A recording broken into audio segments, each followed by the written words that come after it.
आपने भूत प्रेत आत्मा के बारे में तो ज़रूर ही सुना होगा और आपको अक्सर घर जंगल में भूत प्रेत के बारे में सुनने मिल जाता होगा। लेकिन कभी आपने ये सोचा कि कोई भूत रेलवे स्टेशन पर देखा गया है, जहां एक पल के लिए भी भीड़ कम नहीं होती, वहां पर भूत देखा गया। हेलो फ्रेंड्स, मेरा नाम है आबिद और आप देख रहे हैं आबिद फैक्ट चैनल।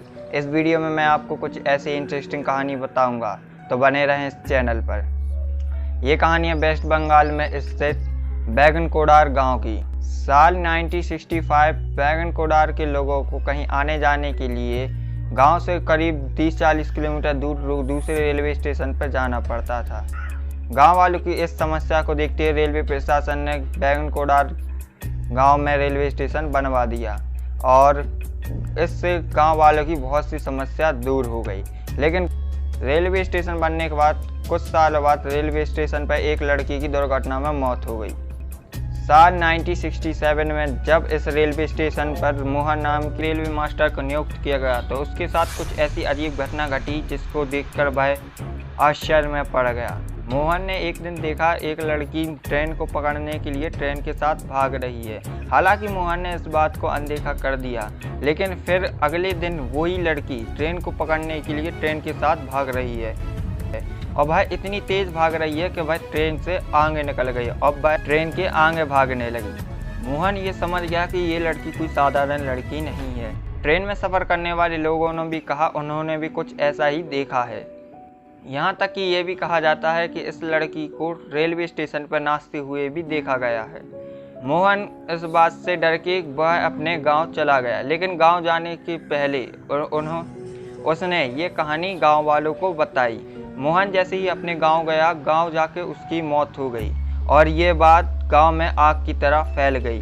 कुछ दिनों बाद इस रेलवे स्टेशन पर दूसरे स्टाफ का नियुक्त किया गया और उसके साथ भी कुछ ऐसे ही घटना घटी। अगले ही दिन उस मास्टर ने काम करने से इनकार कर दिया और फिर तीसरे स्टाफ की नियुक्ति हुई और तीसरे स्टाफ के साथ भी कुछ ऐसा ही हुआ। यहाँ तक कि गांव वाले भी अब इस स्टेशन पर आना नहीं चाहते थे और वह कहीं आने जाने के लिए गांव से 30-40 किलोमीटर दूर दूसरे रेलवे स्टेशन पर जाने लगे।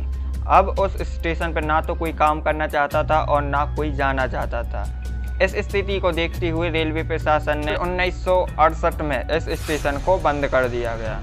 टाइम बीतता गया और ये कहानी पूरे देश भर में फैलती गई और ये कहानी अब पैरानॉर्मल सोसाइटी के कानों तक पहुंच गई और पैरानॉर्मल की टीम पैरानॉर्मल एक्टिविटी को सर्च करने के लिए उस गांव में पहुंचे। गांव में कदम रखते ही गांव वालों ने उन्हें पूरी कहानी सुनाई और ये भी कहा जाता है जो कोई भी उसे देख लेता है उसकी मौत निश्चित हो जाती है। इस कहानी को सुनने के बाद पैरानॉर्मल टीम ने रेलवे स्टेशन पर पूरी रात गुजारने का फैसला किया। उन्होंने पूरी रात रेलवे स्टेशन पर बिताई, लेकिन उनके हाथ ऐसा कुछ भी नहीं लगा। समय बीतता गया, गांव वालों का डर अब कम होने लगा था, तो गांव वालों ने रेलवे प्रशासन को अर्जियां भेजना चालू कर दी, क्योंकि गांव वालों को ट्रेन पकड़ने के लिए गांव से 30-40 किलोमीटर दूर दूसरे रेलवे स्टेशन पर जाना पड़ता था। साल 2009 में ममता बनर्जी वेस्ट बंगाल की रेलवे मिनिस्टर बन गई। जब उन्हें ये कहानी पता चली तो उन्होंने बहुत सी जांच पड़ताल और साइंटिस्टों की हेल्प लेके उस रेलवे स्टेशन को फिर से चालू करवा दिया, लेकिन एक शर्त रखी गई कि शाम 5 बजे से इस रेलवे स्टेशन को बंद कर दिया जाएगा। तो जैसे ही शाम के 5 बजते हैं इस रेलवे स्टेशन को बंद कर दिया जाता है। सारे ही कर्मचारी 5 बजते ही इस रेलवे स्टेशन को छोड़कर चले जाते हैं, क्योंकि ये माना जाता है कि शाम 5 बजे से ही उस लड़की की आत्मा यहाँ पर दिखाई देती है। तो यह कहानी बैगनकोडार गांव की। वीडियो अगर पसंद आई हो तो वीडियो को लाइक करें, चैनल को सब्सक्राइब करें और इस बेल आइकन घंटे को भी दबा दें और ऐसी ही और इंटरेस्टिंग कहानी सुनने के लिए हमें कमेंट करें। Bye, tata, see you.